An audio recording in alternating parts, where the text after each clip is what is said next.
대전은 아무래도 지속적으로 인구가 줄어들고 있는데도 불구하고 아파트는 계속해서 늘어나고 있다고 생각을 해요. 그런데 막상 아파트의 가격은 떨어지지 않고 대전시에서도 청년주택 보급률을 늘린다고는 했지만 체감상 느끼기에는 그렇게 많이 늘어난 것 같지도 않고 또 사실은 저나 제 또래 친구들을 보면 청년주택에 대해 잘 모르고 있는 게 대다수입니다. 제가 살고 있는 동구는 다른 곳에 비해 편의시설도 많이 부족하고요. 그리고 이제 뉴스에서는 지역에 대한 어떤 청년 주택 공급이 많이 활성화되어 있는 것 같은데 저 아직 대전은 그런 공급적인 면에서 아직 부족한 것 같습니다. 내년에 도계광업소가 폐광되는데 거기에 근무했던 직원들이 퇴직을 하면 갈 곳이 없는 거예요.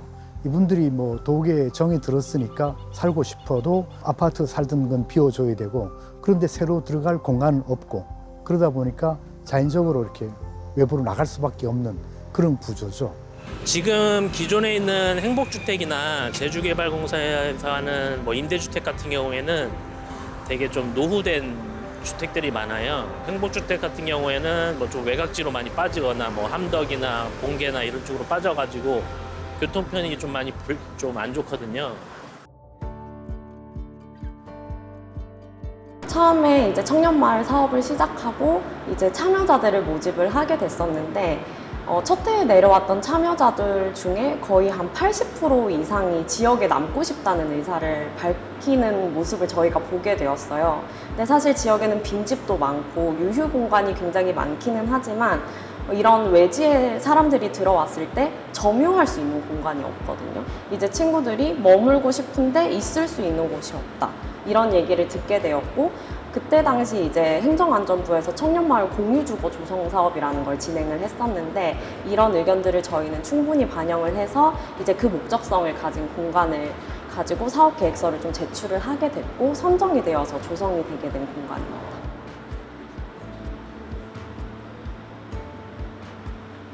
우선 이제 2개 동으로 이루어져 있고 숙소는 쉐어하우스 형태로 되어 있고요. 기본적인 가정집의 형태를 생각을 해주시면 될 것 같아요.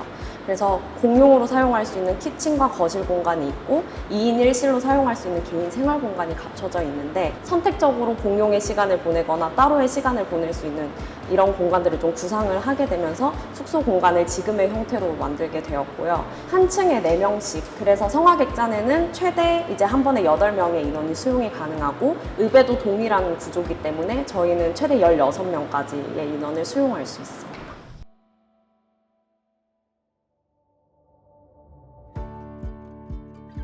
광진군이 이제 인구 소멸 지역이기도 하고요. 그다음에 빈집들도 많아서 저희가 그 빈집을 어떻게 활용할까 하다가 저희 지금 하고 있는 리모델링 사업을 통해서 입주자를 이제 모집하자라는 취지로 이렇게 해서 인구 유입 사업을 하고 있습니다. 우선 강진군과 집 주인이 이 빈집 매물을 5년 또는 7년으로 무상 계약을 합니다. 빈집 리모델링 공사까지 완료를 하고요. 공사가 끝나면 강진 품해라는 사업명으로 강진군 외부인을 입주자를 선정하는 그런 사업입니다. 기존에 사신던 주민분들도 만족하고요. 그다음에 새로 들어오신 분들도 입주자 기존의 분들과 잘 지내면서 지내고 계십니다. 아직까지 민원이 발생한 적은 없습니다.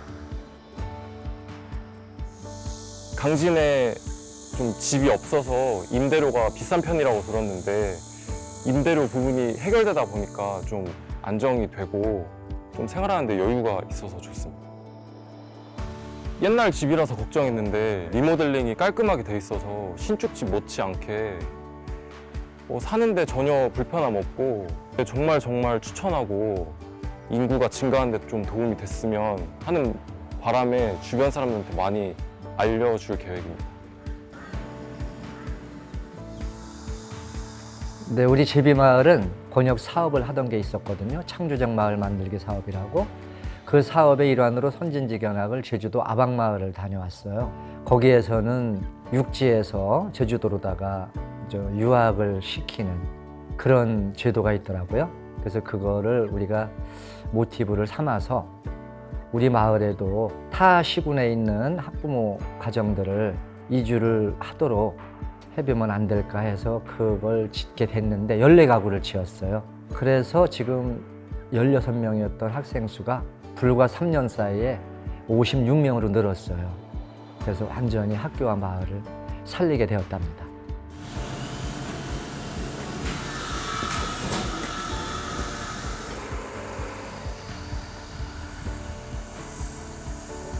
시골이나 이렇게 농촌으로다가 이사를 오고 싶어 해도 집이 없으면 올 수가 없어요.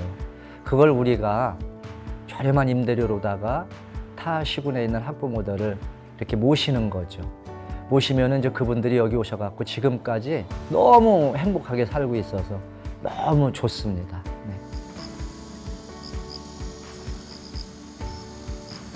여기 이주하게 된 거는 일단 아이들을 시골에서 키우고 싶은 그런 생각이 있었거든요. 저도 이제 시골에서 자랐고 어릴 때는 많이 뛰어노는 게 가장 좋을 거라고, 아이들한테 가장 좋을 거라고 생각을 해서 이제 알아보다가 이제 여기는 이제 초등학교 다니면 이제 거주 비용이 거의 안 든다고 들어가지고 이게 지원해서 오게 됐어요. 네. 그 제비둥지에 살면서 좋은 점은 일단은 교육에 들어가는 비용이 일단은 거의 없는 거, 유치원에서 이제 필요한 경비 같은 거 다 지원이 되고 이제 그 초등학교에 다니게 되면은 아주 저렴한 가격으로 살 수 있으니까 주거 비용이 거의 안 들어간다고 봐도 될 것 같아요. 농촌 여기 귀촌에서 아이들을 키우고 싶으신 분들은 주거가 가장 중요할 것 같고, 이제 그 시골에는 저희도 이제 꽤 많이 찾아보다가 이 제비둥지를 발견한 건데 의외로 월세 주택 같은 게 별로 없더라고요. 그래서 이렇게 그 지역에서 하는 사업 같은 거 잘 찾아보셔가지고 하면은 좋을 것 같고, 아이들의 일단 행복도는 되게 높아지고 이제 제 입장에서도 아이들이 좋아하니까 저도 만족도가 꽤 높은 것 같아요. 네.